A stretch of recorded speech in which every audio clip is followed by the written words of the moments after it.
তারা জীবনে একেবারেই প্রোটেকশান পাচ্ছেন না, দিশেহারা ব্যাপারটা হয়ে গেছেন। কি করবেন তারা? আপনারা প্রত্যেক দিন ঘুম থেকে ওঠার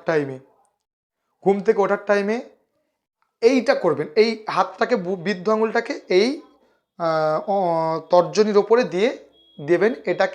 এই মুদ্রাটাকে বলা হয় অসীম মুদ্রা। অসীম মুদ্রা করে আপনারা জাস্ট ঘুম থেকে উঠেই ফাইনালভাবে যখন উঠবেন, ঘুম থেকে উঠে আর ঘুমাতে আসবেন না, ওরকম টাইমে ঘুম থেকে উঠে পাটাকে বসে পূর্ব দিকে মুখ করে ইউনিভার্সের উদ্দেশ্যে এই কথাটা বলুন, I am happy, stable, secure, thank you. কয়েকবার এই শব্দটা বলুন, I am happy, stable, secure, thank you. কি করবেন? খারাপ থাকার মধ্যে ভালোটা খুঁজে নেওয়া যায়, খারাপ থাকার মধ্যে ভালোটাকেও অ্যাচিভ করা যায়। আজকের আমি যেটা দিলাম এটা আপনি ইউনিভার্সিটির উদ্দেশ্যে করুন। এমনও তো হতে পারে আপনি বারবার ভুল জায়গায় ঠোকা মারছেন,